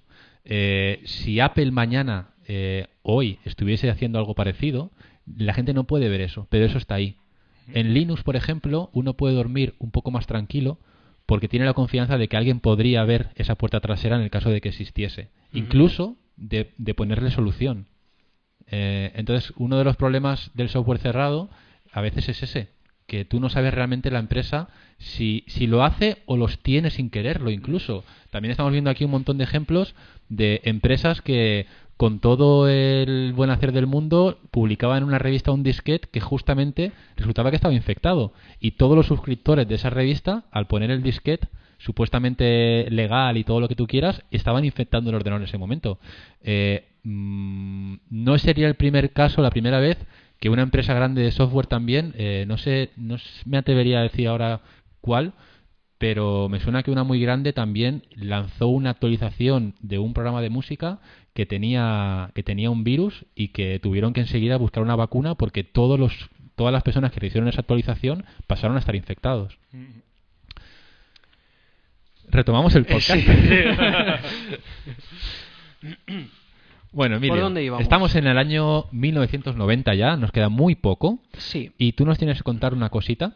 Sí, tú acababas de hablar también de 1990, donde aparecía este tipo de modificación de la encriptación de los virus, Sí. en el que también variaba el desencriptador. Sí. Pues vamos a hablar ahora del primer virus originado, programado aquí en España. Este virus es el Antitelefónica, también llamado Anti-CTNE, Campana, Spanish Telecom. Y el origen de este virus era protestar por el monopolio que tenía Telefónica aquí en España con el tema de las comunicaciones. Recordemos que por aquel entonces no existía ningún otro operador y si querías hablar por teléfono lo tienes que hacer con Telefónica y al precio que ellos querían. O bueno, supongo que el Estado algo tenía que ver ahí, pero bueno, no había alternativa. Así es que un grupo de programadores de Barcelona sacaron este virus que a mí me ha sorprendido un poco por su elaboración y por su efecto destructivo. Este virus ya implementaba el tema este de la encriptación y de la modificación del desencriptador. Y luego también resulta que, por ejemplo, en lugar de... También tenían una manera los virus de identificar si un archivo ya estaba infectado o no. Muchas veces introducían una cadena de caracteres que también podía ser causa de que un antivirus los identificase con esa cadena de caracteres. Entonces este virus, para detectar si un archivo ya estaba infectado, lo que hacía era sumarle a la fecha de modificación del archivo 100 años. Sabía que si un archivo estaba 100 años por delante, ya estaba infectado. ¿Qué pasa? Entonces podíamos tener todos los archivos con fechas erróneas. Pero es que este antivirus lo que hacía era filtrar todas las llamadas del sistema operativo a la obtención de información de los archivos de los discos. Entonces, si cuando tú ibas a solicitar la fecha de un archivo infectado, no te devolvía la de 100 años más, sino que te devolvía la buena, con 100 años ya restados. Lo mismo hacía con el tamaño del archivo. El tamaño del archivo sí que es verdad que en este caso aumentaba al infectarse, pero en cuanto tú consultabas ese tamaño te daba el bueno, el original. Si tú hacías un dir, te aparecía con fecha buena y tamaño original. Y si un antivirus utilizaba las llamadas al sistema operativo para consultar esos datos, también obtenía los originales. Claro, esto es por una sencilla razón, y es que el antivirus utiliza las vías legales, por así decirlo, del sistema operativo para consultar el tamaño de un archivo y tal, mientras que el virus se lo salta. El virus se pone adquiere privilegios que no le corresponden dentro del sistema operativo, que le dan la posibilidad de engañar al software que está haciendo consulta al sistema operativo. Eso es. O sea, una emulación de FAT, o sea, la FAT la cambiaba, o sea... No, lo que hacía era sustituir la interrupción, las llamadas a la interrupción del MS2 que consultaba esta información. Tú te crees que le estás preguntando al sistema operativo algo, pero en realidad es el virus el que se ha puesto en esa puerta y es él el que te está respondiendo lo que él quiere. Lo que él quiere, exactamente. Exacto. Pues todo esto, por un lado, para evitar que se detectase el virus. Pero es que, por otro lado, cuando se activaba el virus, tenía muy mala leche. Porque lo que hacía era sobreescribir partes del disco duro. Pero no eliminaba un archivo que, como todos sabemos, es fácil con una herramienta de bajo nivel, puedes recuperar archivos que el sistema operativo no ve, pero que todavía están ahí en los sectores del disco. Pero este virus, cuando se activaba, lo que hacía era machacar sectores con información que no era la que había originalmente, con lo que ahí ya no puedes recuperar nada. Tenía muy mala leche. Dependiendo del sector que sea, a veces ni te arranca ya. También. Tenía muy mala leche. Pues este virus se extendió mucho aquí en España porque, por lo visto, Hacienda, el programa que distribuía, que ya se llamaba el programa Padre, en el año 91, pues muchas de esas copias que distribuyó venían infectadas con ese Viernes 13. Con este Antitelefónica. Esto provocó que muchas empresas de asesores, gestorías que se dedicaban a este tema de declaraciones de renta sufrieran los efectos de este virus, que además no era lo mismo que se infectase un particular y perdiese sus juegos o sus documentos, lo que fuera, o una empresa que lleva la contabilidad de muchas empresas o todas estas historias. Entonces, los efectos fueron graves de este virus. Devastadores. Sí. Hecatombe. Este virus, si desencriptas el código del virus, aparece un mensaje que pone virus anti-CTNE versión 2.10a, copyright de 1990, grupo Holocausto, campaña antitelefónica, menos tarifas y más servicio. Qué cabrón. No ha variado nada desde entonces, ¿eh? No. Estamos en las mismas desde entonces. Programa in Barcelona, Spain, 23 del 8 del 90, 666. Yo he encontrado, ya para terminar con este virus, he encontrado una curiosidad, y es que si te vas a la información de virus que proporciona la empresa Panda Antivirus, de aquí de España son también, todas estas empresas de antivirus suelen tener un directorio de virus y qué hacen y te da una explicación de cada uno de ellos. Pues si vas a este virus antitelefónica de 1990, te dice que algunas de sus características son: impide el acceso a los programas a los sitios web de varias compañías relacionadas con herramientas de seguridad, antivirus, cortafuegos, etc. Y también que redirecciona los intentos de acceso a las páginas web de diversos bancos hacia otras páginas que las imitan, con objeto de capturar la información introducida por el usuario en dichas páginas. Phishing. En el 90. Esto es falso. Claro. Este virus no hacía nada de todo eso, Nada, por eso digo. ni en aquel Pero es que entonces. está hablando del 90 como si estuviéramos en el año 2000. Aquí se han colado, Le han colado. se han colado mucho Sí. poniendo los efectos de este virus, porque desde luego la gente en 1990 no consultaba su... Como mucho una BBS, ¿no? su- Una BBS te diría que sí, Sí, pero lo de las pero, webs y consultar su extracto del banco a través de internet, No, me da a mí que no, pero me da a mí puede que no. ser, pero... Perdón, me olvidaba una cosa interesante, y es que tenemos aquí una revista, un ejemplar de la revista PC Compatible de junio de 1991. No sé si Chin puede enseñar ahora la cámara, ahí la vemos.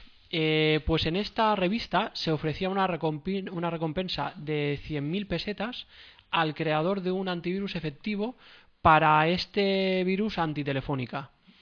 La verdad es que es súper interesante la descripción que hacen dentro de este virus, porque detallan todo este tema de la encriptación, de la modificación de las rutinas para acceder a la información de los archivos.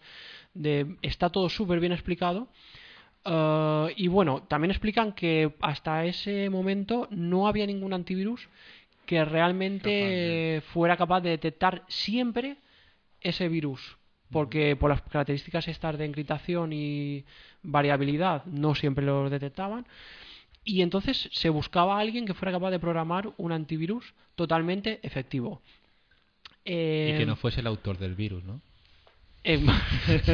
Pues mira, Porque son 100.000 pelas. Igual el autor del virus dijo, hostia, a mí ya me parecen bien las tarifas de Telefónica, ¿eh? Ya no las veo tan caras. ¿Y se activaba Voy a cómo? hacer un antivirus. ¿Y se activaba cuándo? Pero cuando... se activaba cuando habías iniciado el ordenador 333 veces. Toma ya. Claro. O sea, cuando llevas ya como 200.000 Yo euros ya gastados en acojonado Telefónica. ahí. ¿Cuántas llevo? 227, 228. Te ponías un contador. Puedes clic, clic, clic. Pues por eso ahora estamos hablando de junio del 91, cuando buscaban la vacuna, y el virus se desarrolló en el 90. Había pasado mucho tiempo, pero claro, podía haber mucha gente infectada que no había notado los efectos del virus. Aquí también, para terminar y como curiosidad, aquí hay una página en la que se oferta un antivirus que se llama Detector 2, y que, ojo, dice: detecta todo tipo de virus residentes identificando directamente 10 virus distintos. Esto es una pasada. Un antivirus que identifica 10 virus distintos. El viernes, Ahora- además te dice, el viernes 13, el Brain, el Disk Killer, hay el uno- 1720... Te dice todos los virus que es capaz de Marihuana, detectar. Cascade, pero imaginaos cómo han variado las cantidades. Hoy en día los antivirus detectan y desinfectan miles y miles y miles de virus. Por ejemplo, mira de aquí. Este no sé de qué año es, pero este estaba 213. 213, Virus eso... conocidos. Eso O sea, es ya un era la nivel. leche, ¿eh? Es Bueno, un nivel. y también hay que tener en cuenta que estos antivirus, cuando los instalabas, se quedaban tal cual están. Todavía no había opción actualizarse. No estaban conectados a Internet y estaban continuamente descargando vacunas nuevas, sino que esto es lo que había. Entonces eran útiles durante un tiempo. Luego tenías que enseguida comprarte la siguiente revista donde estaba el próximo antivirus que ya detectaba hasta 250 o hasta 300 y siempre tenías que estar instalando igualmente. No tenías la comodidad que tienes ahora. Yo recuerdo la época en la que, al igual que mucho otro software circulaba en disquetes de mano en mano, también la actualización de antivirus circulaba igual o más que cualquier otra cosa. Mucho más que obtenido de revistas se podía tener actualizado con el mano a mano de la gente. Empezaban muchos a ser conscientes del peligro que había y que eso era necesario. Pero con el peligro añadido de instalarte un antivirus que te ha dejado un amigo. O sea, Eso es. El antivirus que te ha dejado un amigo, ¿cómo sabes tú que eso está libre de tener virus? Sí, también. Porque hoy te bajas el antivirus de la web oficial o te lo compras en una caja que está precintada, ¿no? Pero claro, que un amigo te deje un antivirus en un disquete. Sí, tenías que cruzar los dedos. Claro. A veces, a lo mejor tienes el ordenador limpio y gracias a poner el antivirus pasabas a tener el ordenador infectado. Perfectamente. Casos seguro que ha habido. Seguro. Bueno, pues si queréis avanzamos un poco más, ya nos queda poco. En el año 90 apareció un nuevo tipo de virus, el virus que se llamaba de tipo polimórfico. A diferencia del anterior que tenía un desencriptador y una parte encriptada, en este caso el desencriptador lo complicaron un poco más. Lo que hacían era, entre el código del desencriptador, meter código que no era relevante para la ejecución del programa, pero que sí hacía que esas cadenas con las que se iba a comparar fuesen cada vez distintas y no se pudiese determinar si aquello era un virus o no.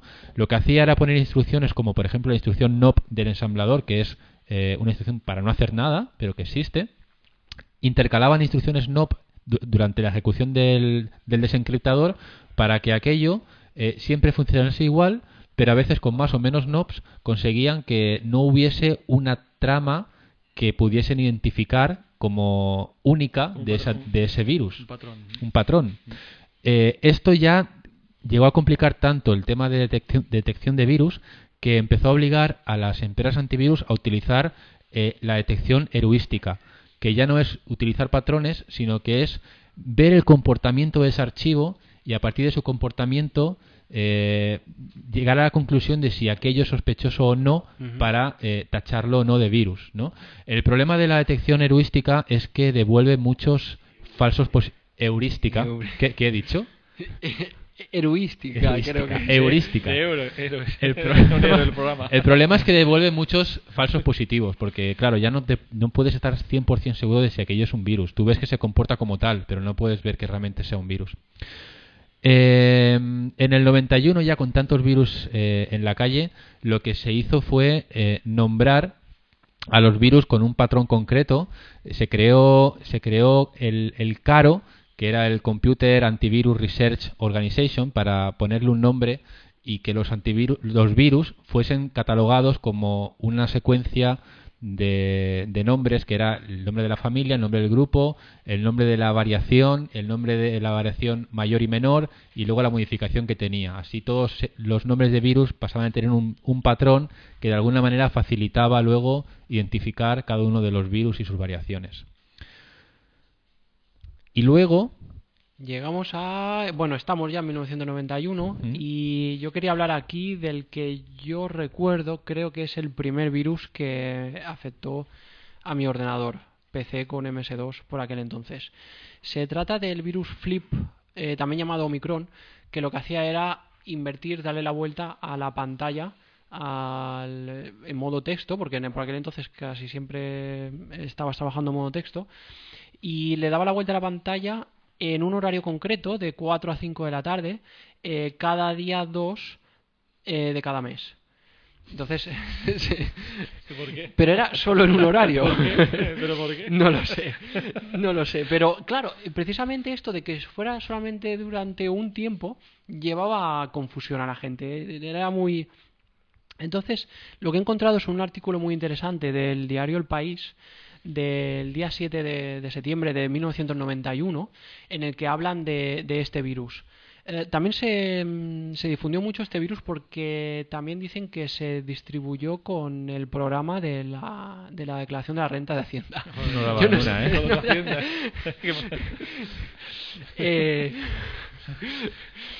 Destructores. Pues Yo creo que sigue llevando un tipo de virus, porque a veces los números que saca eso no parecen reales. entonces aquí hablan con una persona, un responsable de una empresa que se vio afectada por este virus y que hace unas declaraciones interesantes. Este hombre dice: el pasado lunes las letras se volvieron del revés en un PC de la empresa. De la empresa Ramón Borja de Torrejón de Ardoz, al tiempo que pasaban 2 cazas a baja altura. Técnicos de la firma Olivetti, la marca del PC, explicaron que las vibraciones producidas por los aviones pudieron alterar las tarjetas gráficas de la computadora. Claro. Tiene bastante sentido. ¿No le habéis gritado nunca al ordenador y se le ha vuelto del revés la pantalla? Pero esto ¿No es os ha porque lo pasado? que tú decías, porque la gente está acostumbrada a que un virus, en el momento que estás infectado, tu ordenador tiene un comportamiento ya raro. Pero no que todo va bien y un día a una hora determinada falla y luego vuelve a ir bien. Vuelve a su estado normal. Eso parecía más un fallo que un virus. Por Exacto. eso, a lo mejor la gente no decía, se me ha infectado el ordenador, decían, de repente se me ha girado la pantalla, luego ha vuelto a su estado normal, pero dado la coincidencia de que ha pasado un caza por arriba, entonces tiene que haber sido el caza. Eso parece la descripción de un avistamiento extraterrestre. El artículo este es un ovni. Claro, ahí falla porque dicen que son cazas, pero si llegan a decir que son algo que no sabían identificar, es el coche del vecino que viene del trabajo cada día a las 4 y claro, al cerrar la puerta da tal portazo que me gira la pantalla del monitor hasta que luego eso se recupera, pero tarda 1 hora en recuperarse del portazo cada al vecino. Y cada día da el portazo y cada día se me gira. La onda expansiva, gira la pantalla. Lo bueno es que esto sale en medios de tirada nacional. En el año 91, que ya se supone que deberíamos tener algunas cosas superadas. Claro. Pero bueno, aún así, en el mismo artículo aclaran que es poco probable que fueran los cazas, que más bien debía ser el virus. ¿Sí? Hoy sería una noticia que leeríamos en el Mundo Today. Sí. Y diríamos, mira, esta es de las malas, ¿no? Bueno, en el año 92 ya empezaron a aparecer los primeros virus que, cansados de esconderse de los antivirus, deciden ir a por ellos. Los primeros virus que empezaban a modificar las bases de datos de los antivirus para que el propio antivirus no los detectase como tal. En el 95, con la llegada del Windows 95, encontramos otro tipo de virus nuevos, que eran los virus de macros. Virus que utilizaban los lenguajes de programación de algunos programas como el Microsoft Word para llevar a cabo operaciones que no estaban realmente previstas por el usuario, pero que al fin y al cabo utilizaba comandos legítimos del lenguaje y que además gozaban de los permisos y los privilegios que ese propio software tenía de cara al sistema operativo. Lógicamente, si el Word decide borrar un directorio de cara al sistema operativo, aquello es una cosa que tiene que hacer con seguridad, no como si le hubiera venido de un exe, de una carpeta que está oculta o que tiene una serie de permisos extraños, ¿no? Pero como todo venía de software legal, entonces el sistema operativo los ejecuta sin más. También eso dificulta mucho el tema de la detección por parte de antivirus, porque bueno, es un lenguaje nuevo, etcétera, etcétera. También en aquel momento los usuarios compartían más archivos hechos con este tipo de programas que programas en sí. Claro. Entonces era mucho más fácil propagar virus y tal en un Word, por ejemplo, en un documento de texto, que en un Excel, en un exe, perdón, que en un archivo ejecutable en el año 95. Más adelante ya estamos terminando. En el año 2000 tuvimos otro caso. Sabéis que el año 2000 es la barrera de este podcast. Cuando llegamos al año 2000 nosotros desaparecemos porque esto se convierte ya en algo demasiado novedoso. Tenemos un vídeo, dice tenemos Chim. un vídeo que Chim nos va a poner ahora un segundo. Es del I Love You, creo. Del I Love You, que es el que vamos a comentar ahora. Pues hablando de este virus I Love You, que es el que podéis ver ahora en pantalla. En un preciosísimo Windows 98, creo. Sí, de la época.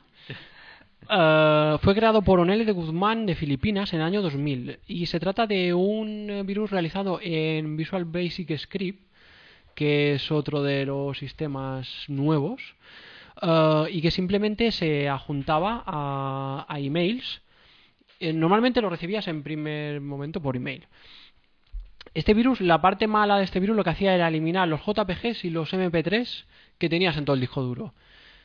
En aquel momento ya se había popularizado mucho el tema de las canciones en MP3 y desde luego mucha gente tenía sus fotografías ya guardadas en ordenadores JPG, con lo que los efectos cuando se activaba esta eliminación de todo este tipo de archivos eran bastante desagradables para el usuario. Como decíamos, se propagaba por email y también por IRC. Por aquel entonces, no sé si os acordáis de que muchos hablábamos con aquel famoso cliente Mirk que permitía scripting, y bueno, pues este virus utilizaba también el scripting de este cliente para propagarse. Fue muy importante este virus porque llegó una vez más al 10% de ordenadores conectados a internet, pero que en este año hablamos ya de 50 millones de ordenadores. Suponían el 10%. No 6.000 ordenadores como años antes, sino 50 millones. Y bueno, era simplemente un archivo que aquí esto es lo que me llama a mí la atención, que la gente ya empezaba a ejecutar cosas porque sí, sin conocer lo que eran. Porque ese archivo no estaba camuflado en otro software ni nada por el estilo. A ti te llegaba con un adjunto en el mail que ponía I love you, pero tú por si acaso, la gente por si acaso le daba. Claro. No fuera cosa que alguien estuviera enamorado de ellos.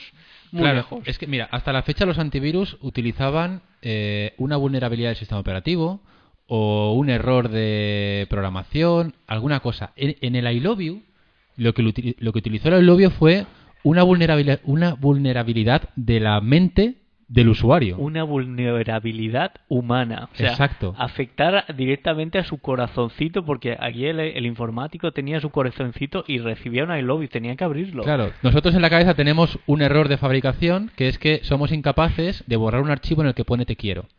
Entonces, esa vulnerabilidad con la que nacemos muchos fue la que le dio el éxito, ¿no? a este virus. Si en lugar de decir I love you hubiese dicho delete me, seguramente no hubiera infectado al 10% de todos los ordenadores. Sí, está clarísimo. Una de las técnicas que más se utiliza ahora también van por este camino. Intentar un poco conseguir la atención del usuario para que se crea que aquello que va a hacer le va a dar un resultado distinto del que realmente le va a dar ese software, ¿no? Pero yo creo que el perfil del usuario y evidentemente la cantidad de gente que utiliza un ordenador ha cambiado mucho con el tiempo y no es tan consciente de lo que está utilizando o hasta dónde pueden llegar los peligros. Porque imaginaos en el año 90 o 85 que se distribuyese un archivo .bat que contuviera un format lo que fuera o un delete, perfectamente podría contenerlo, de un delete sin preguntar por confirmación y ya está.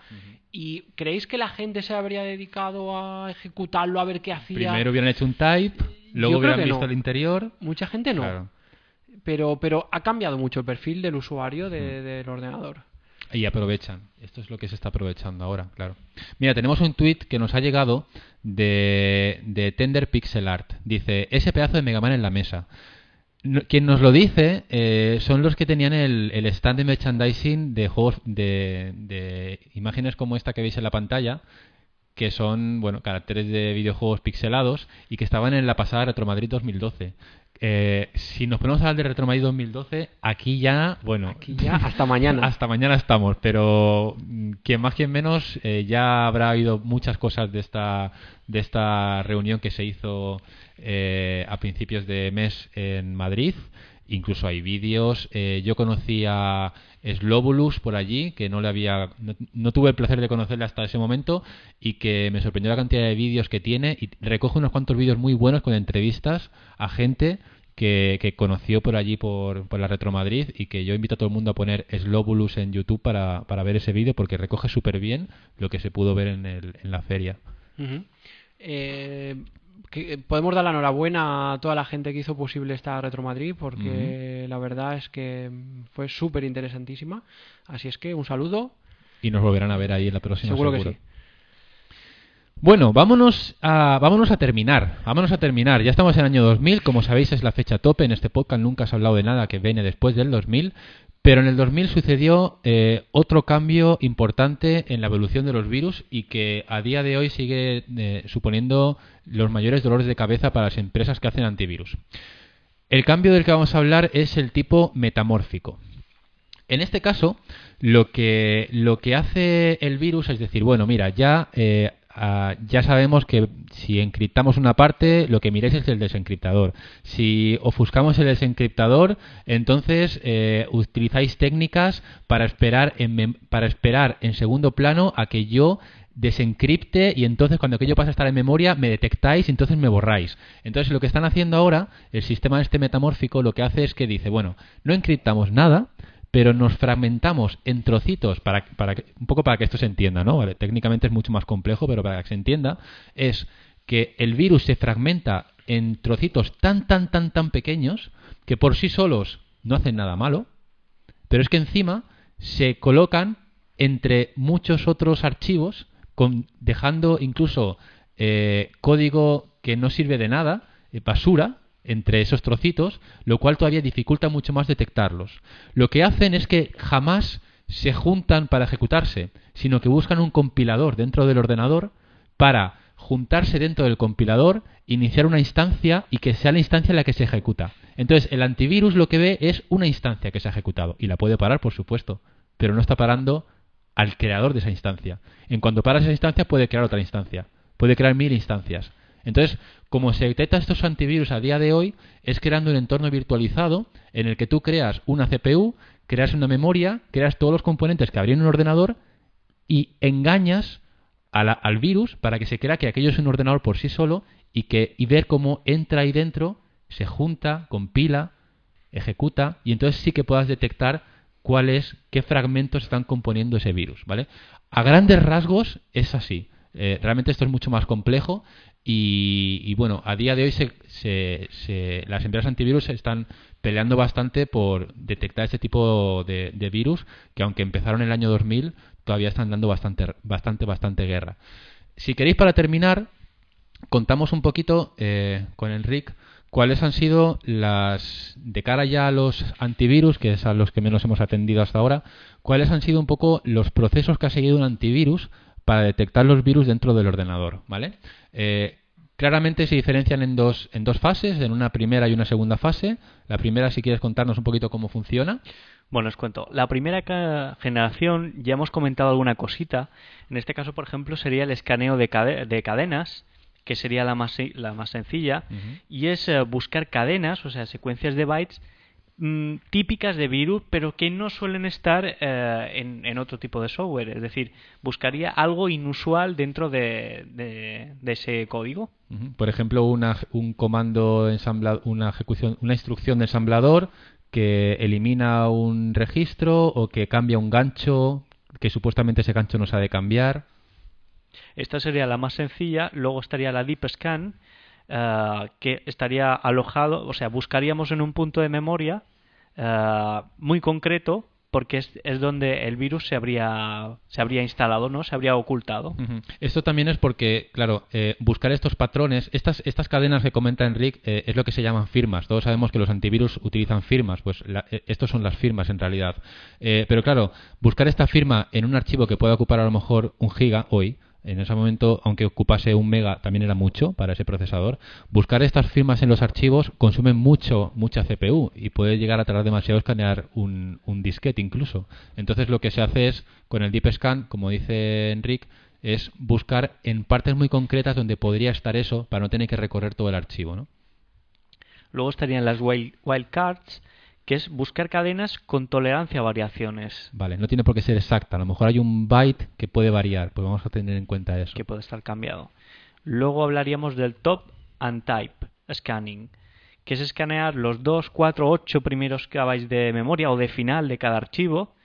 Y bueno, es una de las técnicas más utilizadas en los antivirus, al menos en esta primera generación, por decirlo así. Luego estaría el escaneo de punto de ejecución.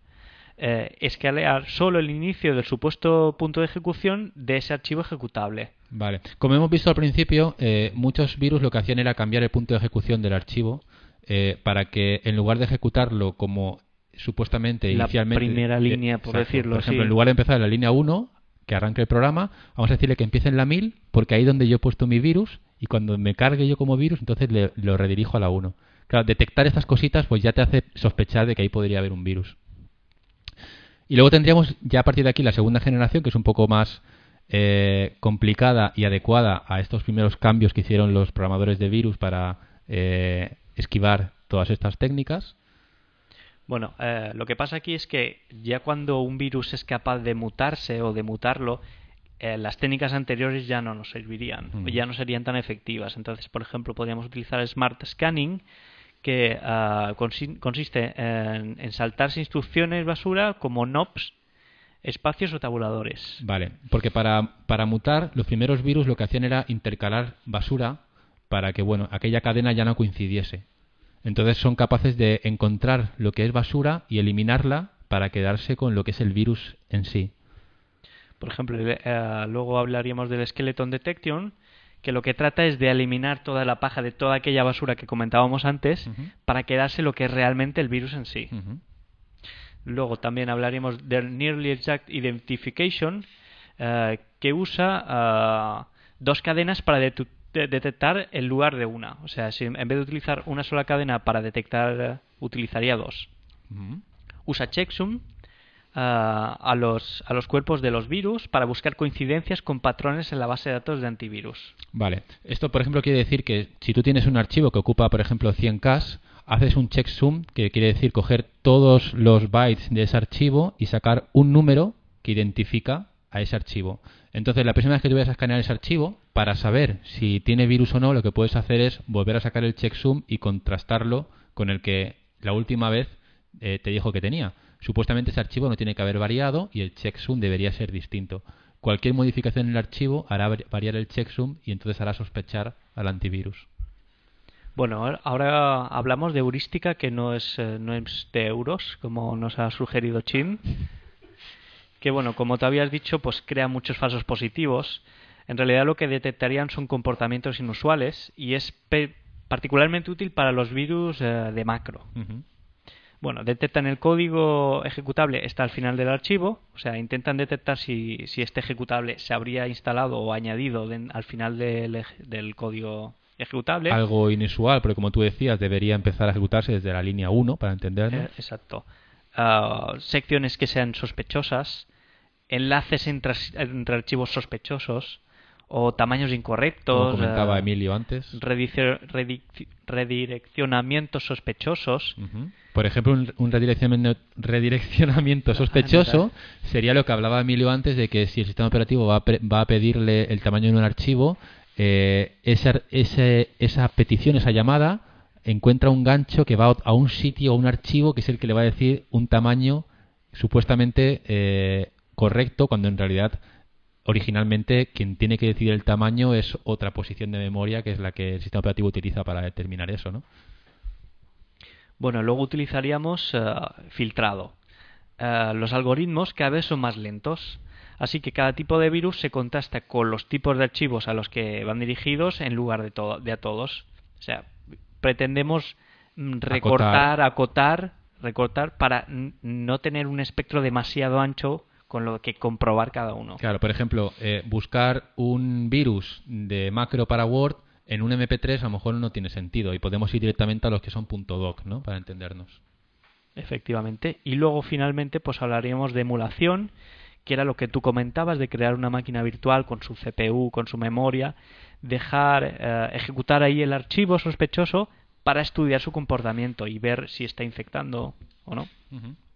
Y bueno, pues yo creo que si no tenéis nada más que añadir, hasta aquí podríamos decir que ha sido un recorrido de los inicios del mundo de los virus. Incluso creo que hemos llegado bastante lejos y casi hemos explicado cómo funciona a día de hoy un virus prácticamente. No sé si queréis añadir alguna cosa más o preguntaros cómo veis vosotros el futuro que nos espera con esta evolución que hemos visto del tema de los virus, y dormís tranquilos con vuestro antivirus instalado o si ahora estáis un poco más preocupados o más tranquilos que antes. Yo estoy preocupado, no voy a encender nunca más el ordenador. Yo creo que hay que seguir siendo igualmente precavido que siempre. Yo creo que los virus deberían ser como el que hemos entrevistado antes, este pakistaní. Ahí sí que yo dormiría bien tranquilo. Mira, vamos a terminar con una cita que dijo un profesor de la Universidad de Purdue. Dijo: el único sistema verdaderamente seguro es uno que esté desconectado de la red eléctrica, esté grabado en un bloque de hormigón y cerrado herméticamente en una habitación, revestida de plomo, con guardias armados, e incluso así tengo mis dudas de que aquello fuese seguro.